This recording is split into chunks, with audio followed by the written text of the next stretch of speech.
This is genuinely really good quality of life policies, okay? That kind of shit works, bro. That's the type of stuff that actually plays really well.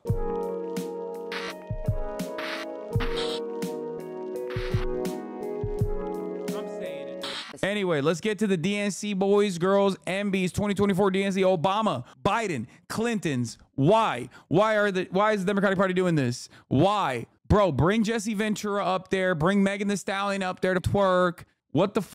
The Republicans cannot have a more fun convention than the Democrats. The Democrats literally own Hollywood, bro. What the f?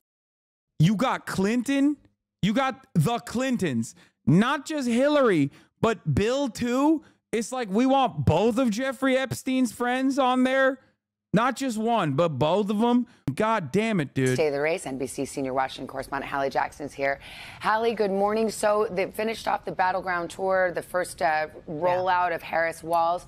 Give us the state of the race on the Democratic side, then we'll talk about former President Trump's campaign. Sure. On the Democratic side, Savannah, the Harris Walz team is feeling like they have some wind at their back, some momentum here moving forward for a couple of reasons here. It's that new battleground polling that we talked about here, showing that she is inching ahead within the margin of error in some of these key swing states. And when you look at independents, those numbers are interesting, too. There's some good news in there for Democrats showing that Vice President. Bro, swing state polls are cooking right now, dude. Oh, my God. Loyal blue vanguard up in this bitch. Look at this. Look at this. Look at this.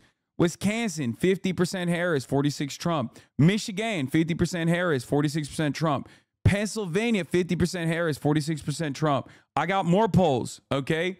We got more swing state polls. The only thing that shows Trump not underwater is Trafalgar and Rasmussen, bro.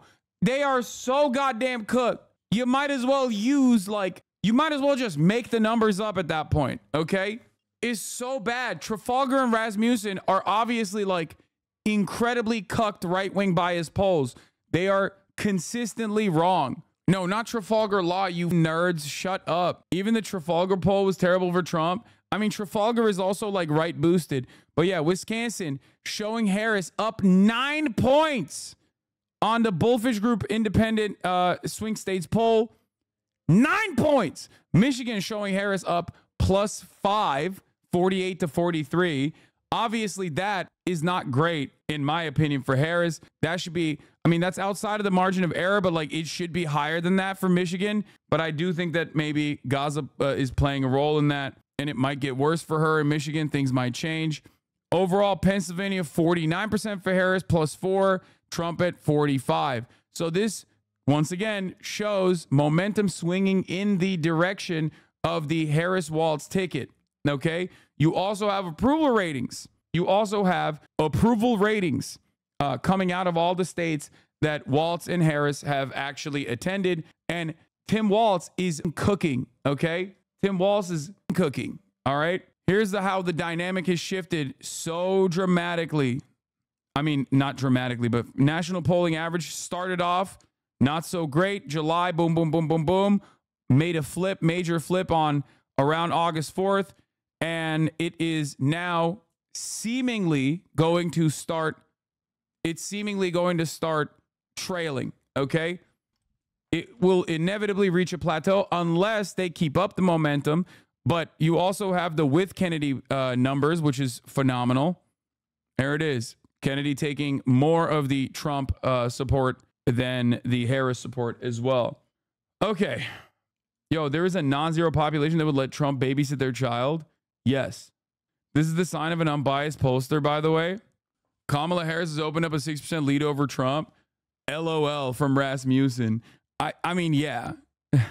It's a shame Walz is too old to ever run for presidency after Kamala. I mean, who knows? But anyway, whatever. Dude, fuck these polls. We all know it's fake. Yeah, yesterday I spent a lot of... Wait, what?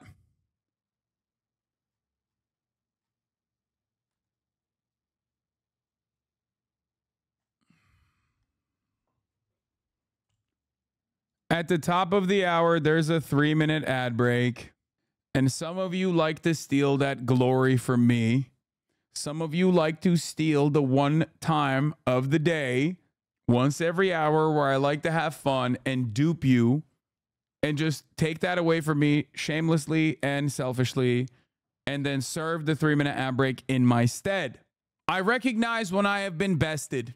This is a moment where I have been bested. AI must be stopped. I think that it's time.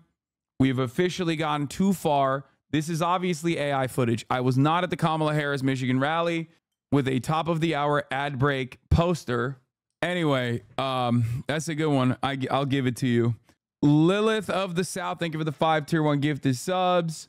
Aiden Kami, thank you for the 5 gifted. Sakura Gore, thank you for the 10 gifted. Data Pixel, thank you for the 5 gifted. Here's the 3-minute ad break now. New Trump vid / tweet. Bro, he is posting, dude. He's back. He's back. He's back, but unfortunately not as good as he used to be. Walz is going to address a union. Walz will address union members in first solo campaign stop. Oh my God, my goat. He's going solo dolo, my king.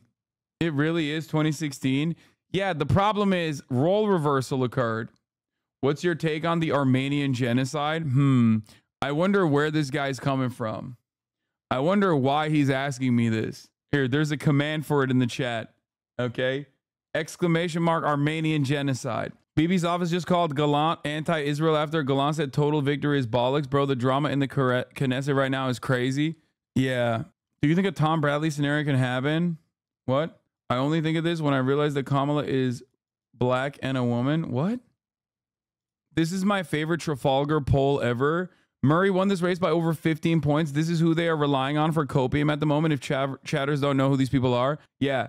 Trafalgar in 2020 was so off base, dude. This is part of the reason why Real Clear Politics, I say, like, there's poll aggregators out there. You got 538, you got Real Clear Politics, you got a bunch of them, right? RCP, unfortunately for people who love RCP, I think weighs Trafalgar and Rasmussen differently than some of these other pollsters, other poll aggregators. So that's the reason why they're almost always incredibly right-wing boosted. This was the Trafalgar Washington Senate poll showing incumbent Murray still holding a small lead, but the challenger Smiley gaining. Okay, 48.7% for the Murray campaign, 46.5% for Smiley, Tiffany Smiley. Murray ended up winning this race by 15 points. So overall, you know, you got to take a lot of what they put out there with a grain of salt. Also, this is an insane thing that I've seen as well. Do you lean closer towards the Republican or Democratic position on abortion? Plus 19 for the Democrats. Environment, plus 17 for the Democrats. These are obvious gimmies, right? That number should even be higher. Who the is like, I don't know, maybe the Republicans have it right on abortion. Healthcare, plus 16 for the Democrats. Election integrity, plus 13 for the Democrats. Economy, plus 8 for the Democrats. Inflation, plus 4 for the Democrats. I do not know what is happening. I do not understand what is happening. I don't even get why people have completely removed Kamala Harris from the equation. This is not the only poll I've seen, by the way, that shows that the Democrats are leading on the economy. Okay. I think it's because they are leaning into populist, progressive policy positions. Okay. Immigration R2 also seems kind of surreal. I don't know how valid this poll is. I really don't know. But I have seen a bunch of other polls where Democrats are like either close or leading on the issue of the economy, which is crazy. Seems that Americans are single issue voters and the issue is the candidate being alive. I mean, that was a major role. Yes, that played a major role. But I told you, time and time again, it's not like the Democratic Party's platform is unpopular. Okay, they can make this unpopular. They can if they run away from popular prescriptions to problems that people foresee in their day-to-day lives. But as I told you, the platform is good, is solid. Lean into it. Stop running away and being like, I'm not a radical. No, you don't understand. I want to do like the most complicated tax equation in an effort to make sure that you can get like maybe tax credits. This is also the type of shit that actually is phenomenally popular.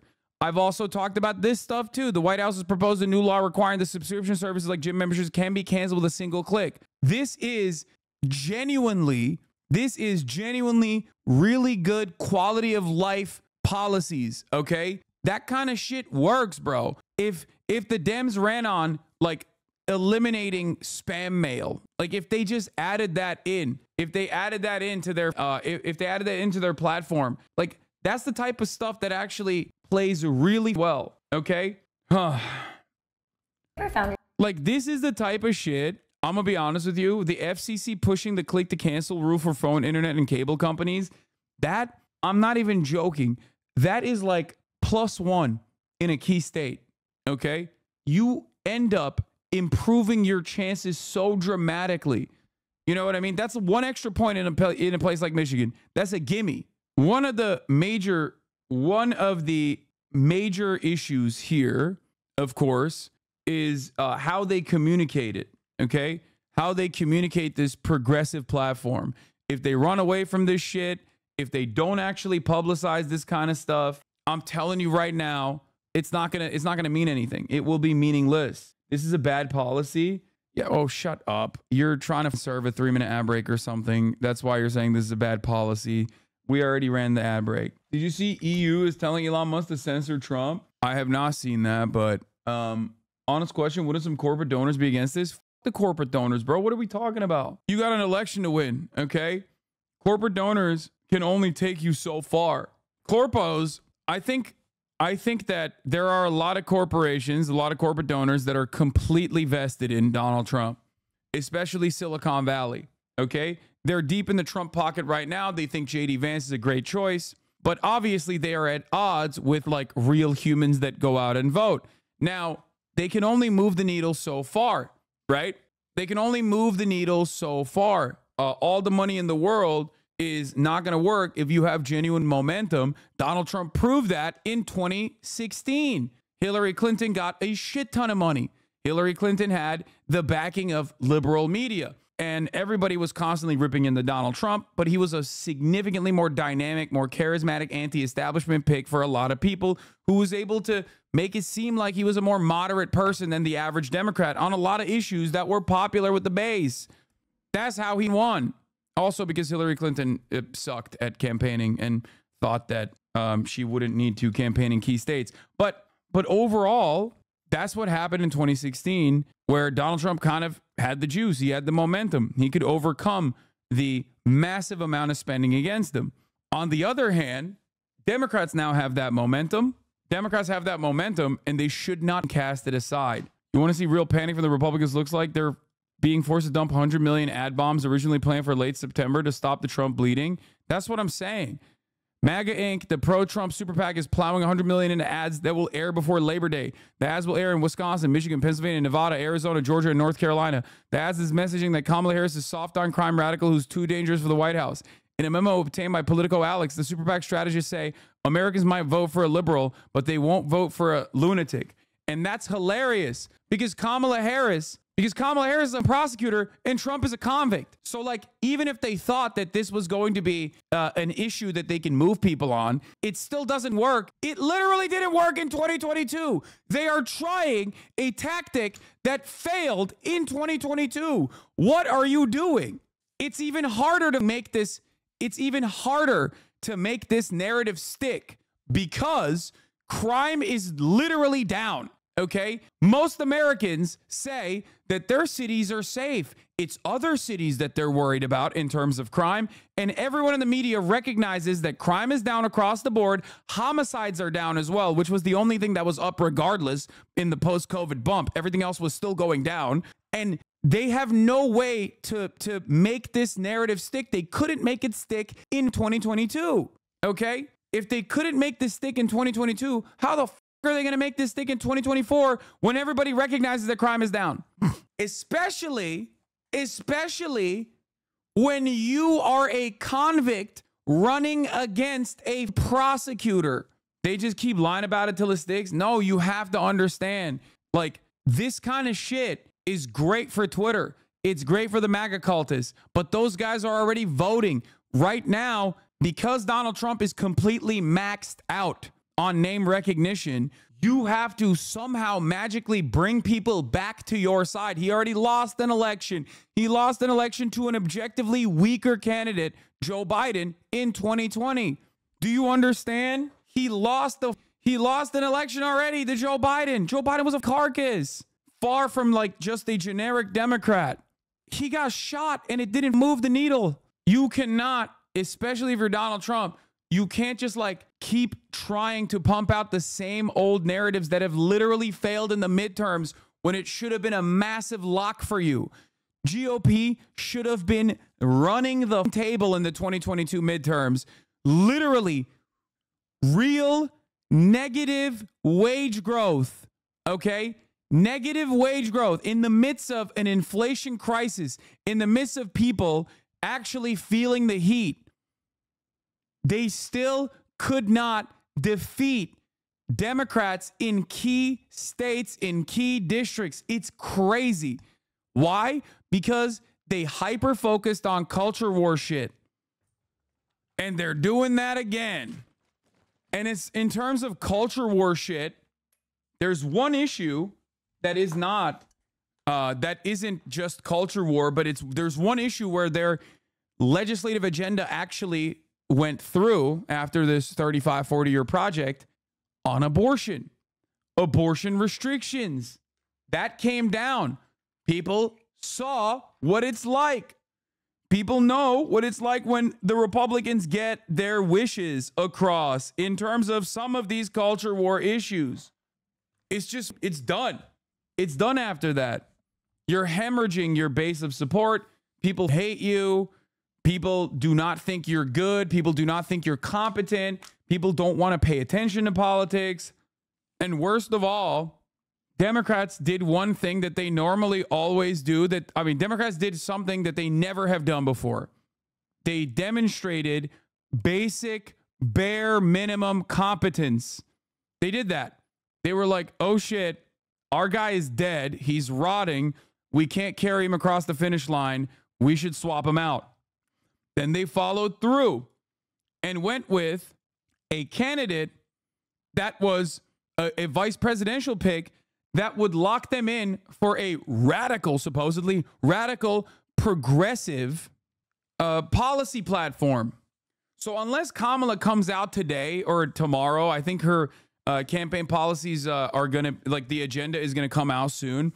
Unless she comes out and is just like the most dog shit, like centrist, soft pedal baby shit, hyper focus tested nonsense. Okay. Unless she does that, which would be a full reversal of like the Tim Walz decision, which I don't think they will do. And I hope they won't do that. Okay. Unless she does some shit like that, they can keep carrying this momentum forward. I think overall, the other side of this equation is that while Trump has certain key sectors on lock, like tech, maybe some defense contractors, hyper, ultra Zionist, whatever. Democrats have their own version of this as well, obviously, in terms of big donors. A lot of other industry leaders are also still worried about the instability in terms of like big ticket donors, like big money donors. A lot of industry leaders are also worried about what a second Trump term looks like in terms of the instability and the volatility. If you're just hyper focused on short-term benefits, maybe you're looking at it and going, the deregulation and the extra tax cuts will be good. But a lot of other key sector leaders probably look at this and go, Democrats are going to give us that too.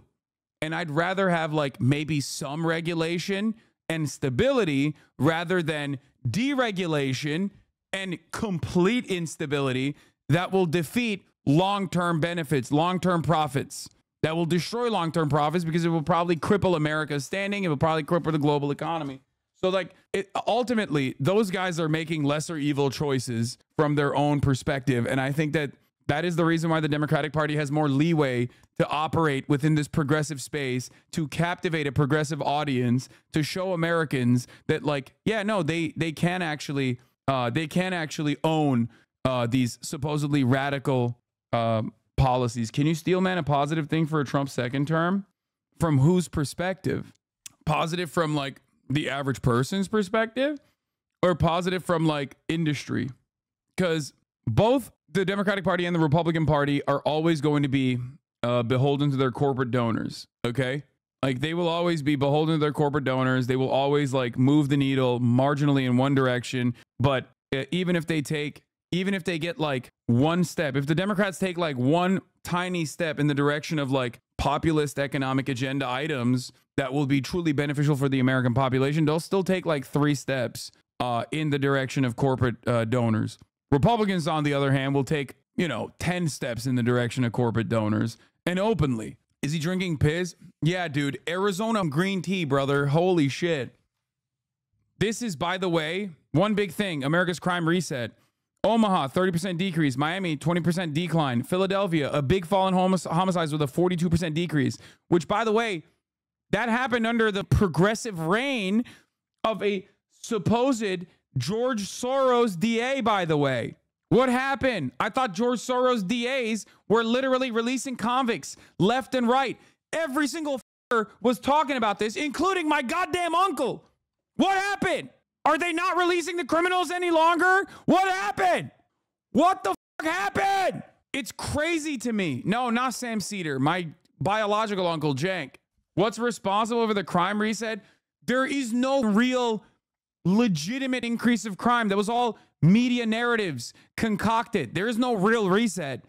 Crime was always down. There was a big bump in the immediate aftermath of COVID on homicides. That's it.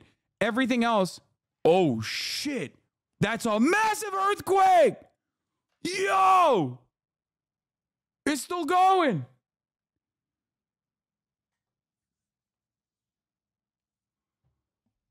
Yo. Kaya, you are not even remotely interested. Come here. Come here.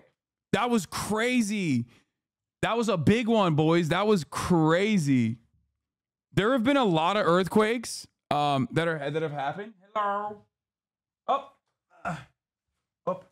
Good girl. There have been a lot of earthquakes that have happened. But that was definitely a big boy. That was a big, or at least like the epicenter must have been close. Wait, it's only 5.2 in Bakersfield? I felt that shit. Last time it happened, or 4.7 in Bakersfield? Oh, it's south of Pasadena. Holy moly, that shit is close. That's why I felt it. It was right in LA. East Coast here, this is an indication of the big one's coming soon. That was the first time. That was the first time in a while where I was like, damn, that's a big one. Kaya, place. Place. Good girl. Did you get alerts on your phone? No. I'm in West LA, felt it, but it looks like it hit you harder. Yeah, no, it was crazy. I heard it. I think one of the scariest parts of the earthquake is that obviously shit starts shaking. Besides, that's it. But it's the noise. There is this like very weird noise that you hear that I find particularly scary. Like there's this presence. It's like there's like this nefarious, scary, ominous rumble. You go like, I don't know if you can hear it from my mic, but it's actually like I think one of the scarier parts of it. Everything else, oh shit, that's a massive earthquake. Yo, it's still going.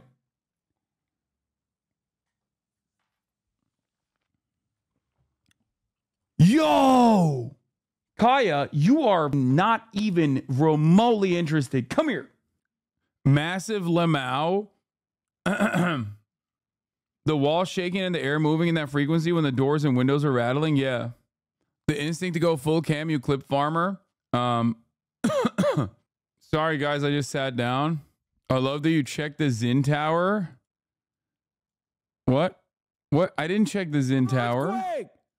Yo! It's still going. Oh, I did. Oops. Yo! Kaya, you are not even remotely interested. Come here. Come here. That was crazy. 4.6 is actually not that big, but I think it's because I was very close to the epicenter this time that I felt it that much. I remember when that earthquake hit on the East Coast a couple months back. I was in bed and that shit felt good on my back. 4.6 is actually huge. Thank you very much. Nah, not for California. We get that shit on a daily basis. There was another one in Bakersfield that was 5.2. I didn't even feel that shit. I think that's the reason. Yeah, it's because it was like close to us. Queso attacking you for not for telling everyone that he's not a real big boy. Yeah. 4.6 is massive. Wait, no. For California, 4.6 is not that big. Like, it happens. Dude, last week there was a 5.2 in Bakersfield, like a couple days ago. Oh, you guys are making penis jokes. Oh, I thought y'all, man, y'all are so dumb. Anyway, let's continue with what the fuck I was talking about. God damn it. Let's continue. President Harris is doing better than President Biden with independents in some of those critical swing states. You've also got the money factor. The Harris camp has raked in tens of millions of dollars in a relatively short period of time. And then look ahead at what's happening a week from today. The Democratic National Convention begins in Chicago, and that is a week of primetime coverage for the Democrats. We're learning more about who some of the headliners will be. Two sources familiar with the planning tell us that former President Obama will speak, along with former President Bill Clinton, former Secretary of State Hillary Clinton, and President Biden will be one of the headliners as well, in what seems like a nod to his leadership after he withdrew from the 2024 race. In a new interview just recently, Savannah, his first since he decided to step off the 2024 ticket, he says he did so partly so as not to be a distraction for Dems. Let's talk about the Trump campaign still adjusting, it seems, to this new race and this new candidate they're facing at the top of the ticket.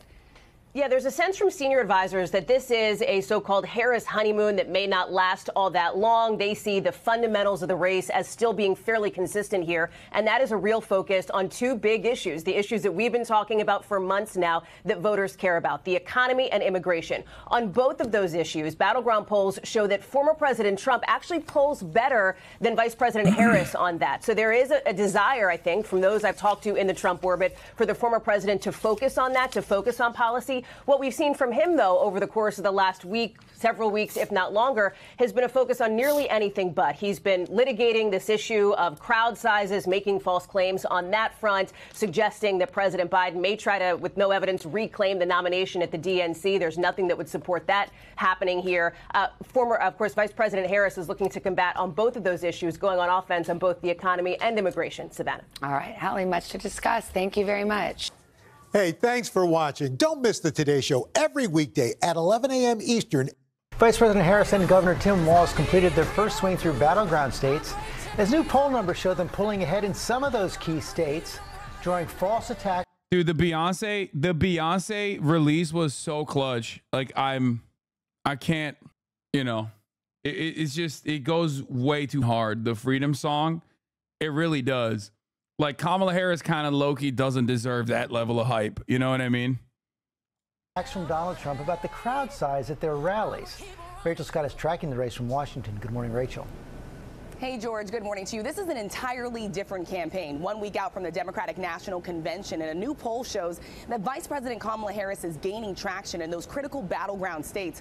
All of that really not sitting well with former President Donald Trump, who has resorted to pushing conspiracy theories about the crowd size at her rallies and questioning her racial identity. This morning, Vice President Kamala Harris gaining momentum in the race for the White House. Another thing that I did not like, and I brought this up already, was like Kamala Harris doing the like classic Dem thing, I guess, but in a new format where she looked at like something that Trump had suggested that is like a pro-corporate policy and not a pro-worker policy that masquerades as a pro-worker policy, no tax on tips. And I think that ProPublica senior editor Jesse Eisinger is absolutely right on this, where he says no tax on tips policy is an ominous sign. Pandering matches half-baked, bald Trump pander.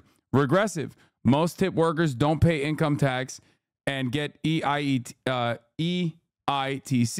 Unfair. Why should a bus driver pay taxes but not a waiter? Relieves pressure on corporations to raise wages. That is a key part of this that I have an issue with.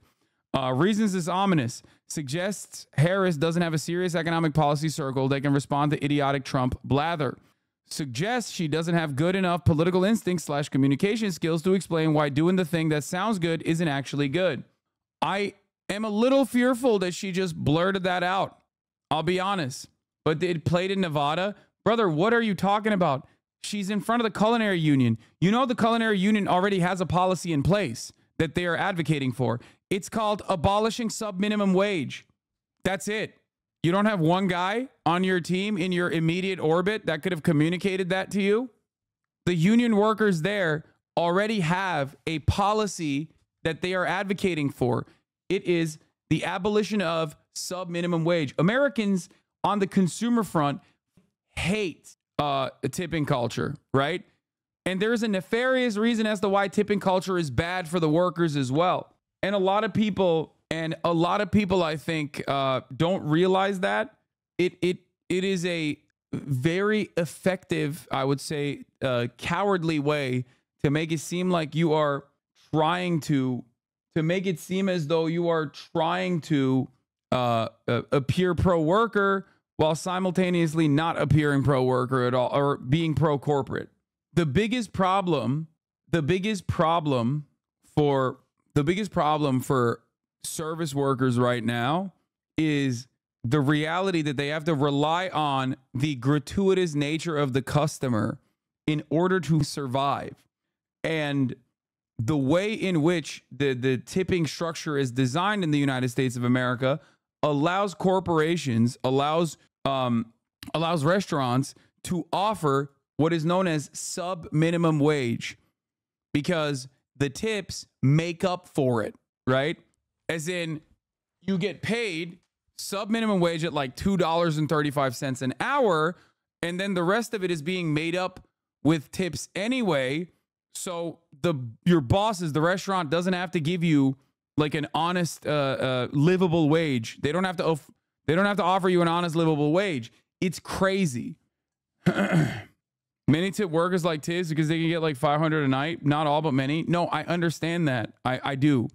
I get it. I know why it comes across as a popular policy. I know. Here's the statement by the Culinary Union Secretary Treasurer Ted Papa George regarding elimination of the sub-minimum wage and taxes on tips. The Culinary Union calls Nevada elected officials to support the federal ban on sub-minimum wages and taxes on tips. Nevada stands as a model where workers receive a fair minimum wage without relying on customer tips to cover wages. Currently, 34 states maintain minimum wages above the federal standard of $7.25, but tipped employees in many states can still earn as little as $2.13 per hour. According to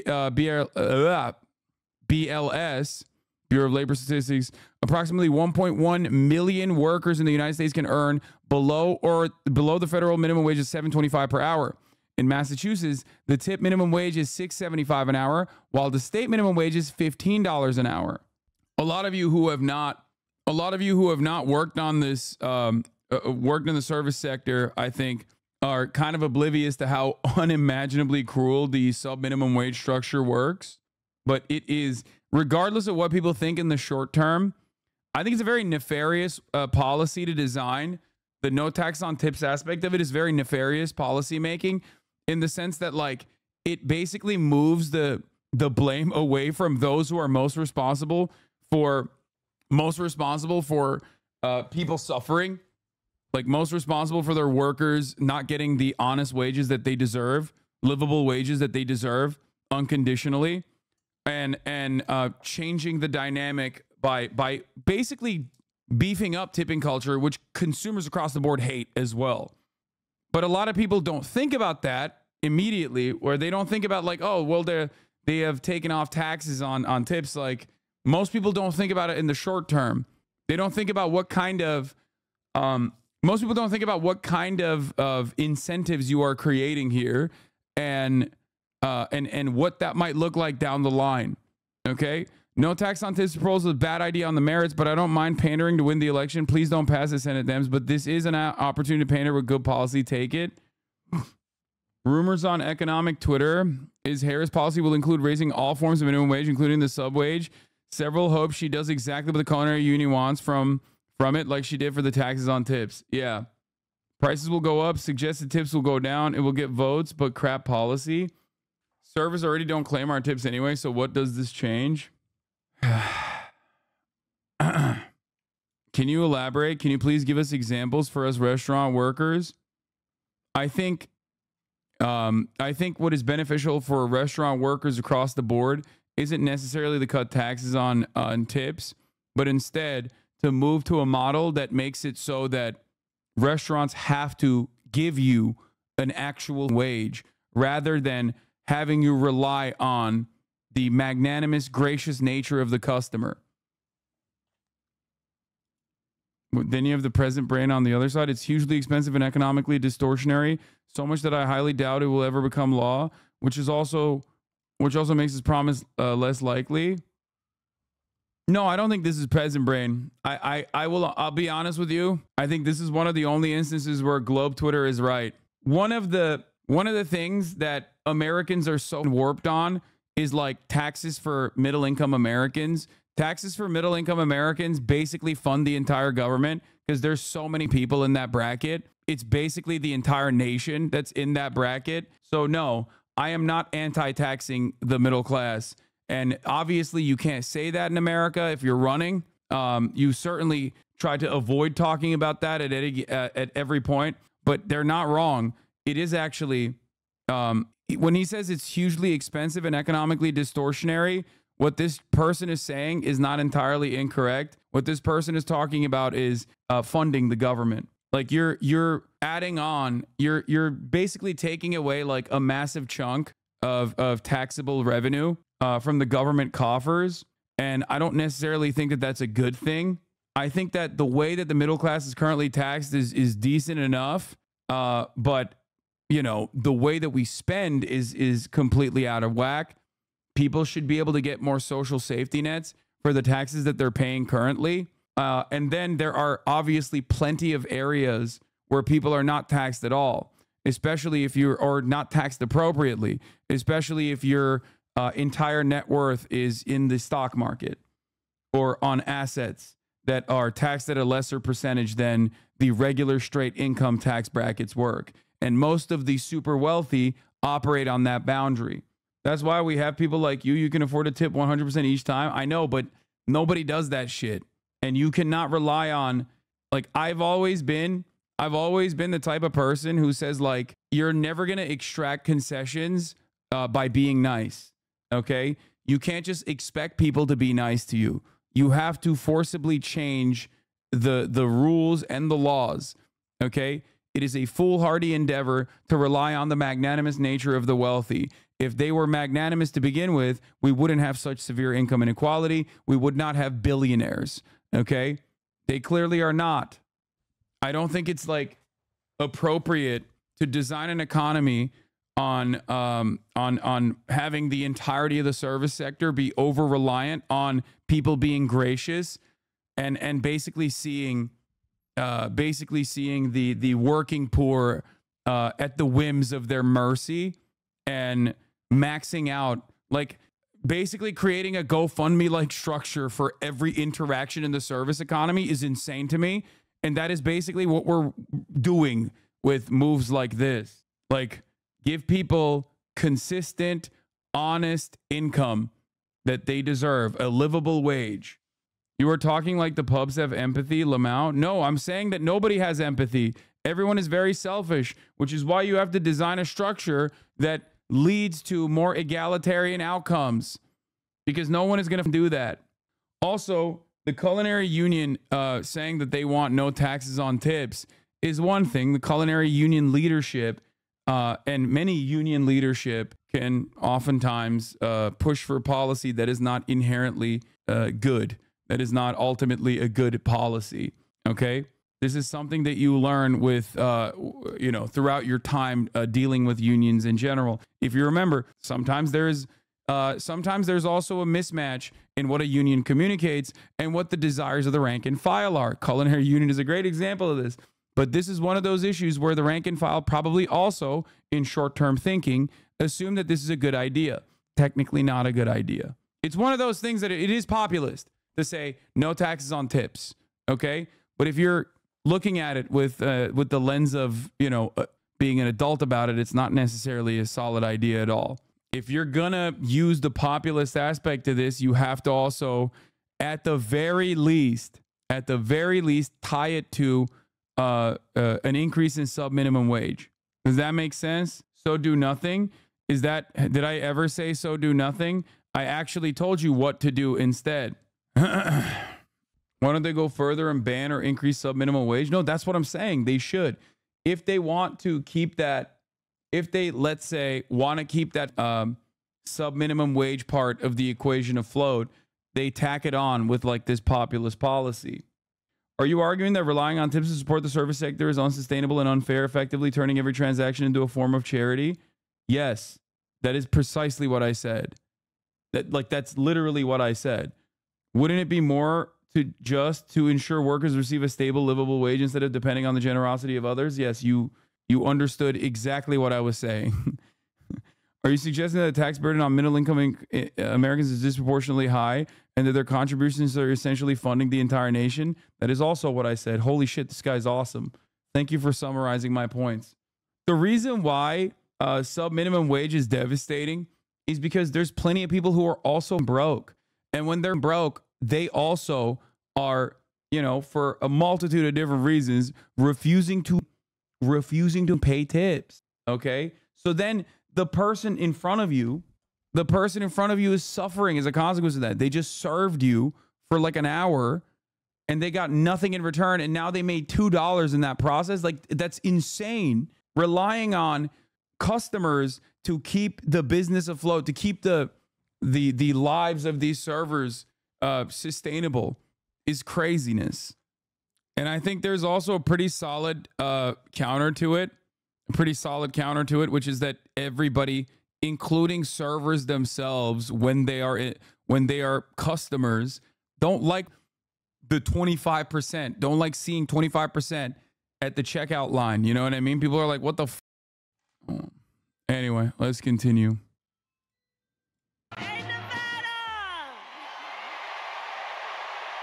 Wrapping up her first major campaign blitz with her new running mate, Governor Tim Walz. You are battle-born. And if Donald Trump wants to pick a fight over our most fundamental freedoms, we say, bring it on. Bring it on. Bring it on.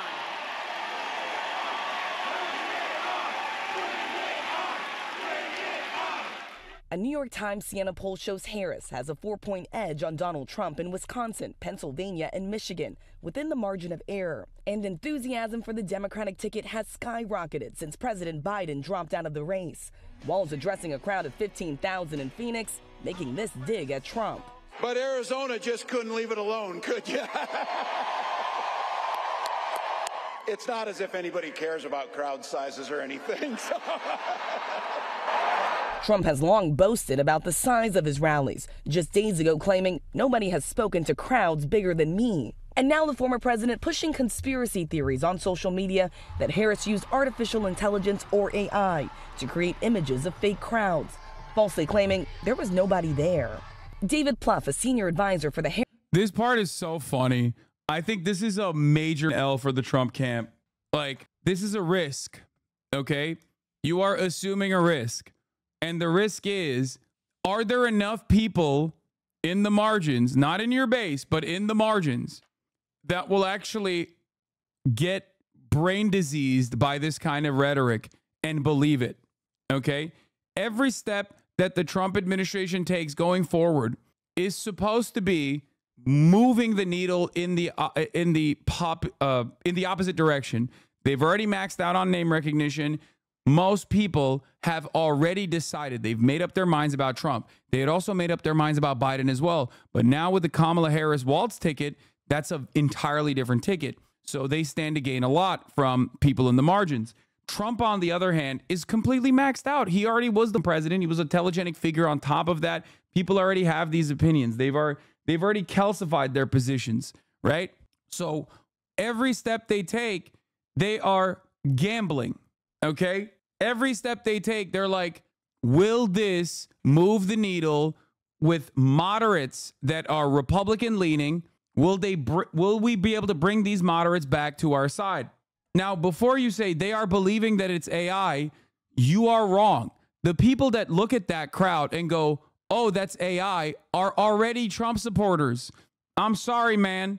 You're out of your mind, okay? You're not thinking about like old people that are not spending all their goddamn time on Twitter. You're spending all your goddamn time on Twitter. You're spending all your goddamn time on Twitch. So you think a lot of the Republican Party's base of support, or those in the margins, like the more moderate, the more independent voters and whatnot, are also spending every waking moment on Twitter, okay? The average American with a job or a business that they own is not as brain broken as like Joey Manorino or whatever. They're not as brain broken as the End Wokeness account, okay? They're going to look at this and go, what the fuck is this guy saying, okay? And a lot of you probably have relatives that are perma online too. So you think like, oh no, every person is like this. My blue collar Republican boss doesn't think Trump will win because he's too controversial. That one incident may not move the needle, but isn't there a collective impact on the constant barrage of misinformation? Yes, but a lot of people still pay attention to the news, okay? As it stands currently, especially in the demographics that actually go out and vote, you have the entirety of the Republican constituency locked in on Fox News. They're doing the brain broken shit on Fox News. But you have the rest of the country that also looks at a variety of different news outlets, from local news all the way to ABC, NBC, CNN, and the like, NPR, New York Times. And those people see this shit and they go, what the fuck is Trump doing? Do you understand? It's also one of those things that is like immediately disproven with your own two eyes. It's one of the worst things that you can lie about, okay? One of the worst things that you can lie about is something that you can disprove. If you were to run around and be like, Trump is super sexy, actually, right? If you were to run around and be like, you don't understand, I love Donald Trump because he's hot. I love Donald Trump because he's an incredibly fit man. He's incredibly physically fit. He's very dynamic. Like, if you say that, people can just look at that and go, what the fuck are you saying? Guys, stop memeing for a second, okay? Please stop memeing, please. I know I like to say Trump is hot, but like, ultimately you have to remember, like, things that are immediately disprovable will not work well with a group of people that you are trying to bring to your side that aren't already completely locked in, okay? It will look like the conversation that I had yesterday with that one hater from Ohio. The dude who was like, I'm double your size, pussy. You are a pussy. You're soy. You're weak. I can beat your ass if I wanted to. And then we pulled up his photo and it demonstrably was not the case. It was like hilarious that he was even like presenting this as an argument. Okay. Some of you guys might have missed that part, but he was just like falling apart and still running on this delusion. Anyway. Harris campaign writing, these are not conspiratorial rantings from the deepest recesses of the internet, adding the author could have nuclear codes and be responsible for decisions that will affect us all for decades. Trump has been struggling to pivot to a new Democratic ticket, doing everything from questioning Harris's racial identity to mocking her intelligence and lashing out at new polling. Kamala is grossly incompetent and, in my opinion, has a very low IQ. He's now taking her on her pledge to make tips tax-free, something he has promised for months, calling it a Trump idea. The former president also putting immigration at the center of his campaign, vowing the largest deportation effort in American history. Our John Carl pressing his running mate, Senator J.D. Vance, for specifics. I think it's interesting that people focus on, well, how do you deport 18 million people? Let's start with 1 million. That's where Kamala Harris has failed, and then we can go from there. This also is a way, finally, the media is actually like offering a little bit of context to this argument and not letting shit slide on this front, which is crazy. Where the fuck was the media for the past like 8 months? It's like, where the fuck were you guys? Like, what? I can't believe that finally the media is asking this question. Like, I've been saying this. I have been saying this for literally months. Someone should ask a Republican what mass deportations looks like.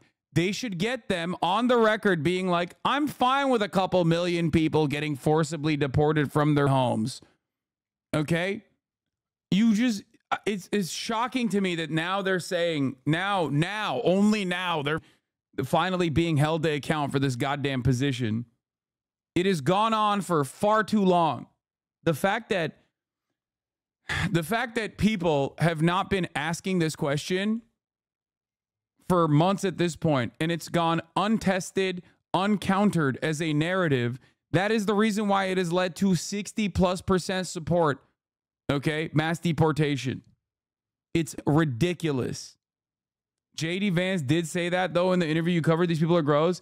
Yes, these people are gross. And let me tell you, many people in the MAGA cult are definitely on board with this. But you have to remember, those aren't the only people in this country, okay? We're talking about like 30% of the... We're talking about the 30% of eligible voter population. There's 70% of the eligible voter population that's not on board with all of these narratives and might actually think that these narratives are insane. These ideas are Hitlerian. Because they are. They are Hitlerian. But they'll never come to that conclusion if someone doesn't turn around and go, hold on, did you just say you want to deport 20 million people from this country? How the f are you going to do that? How the fuck are you going to do that? Okay.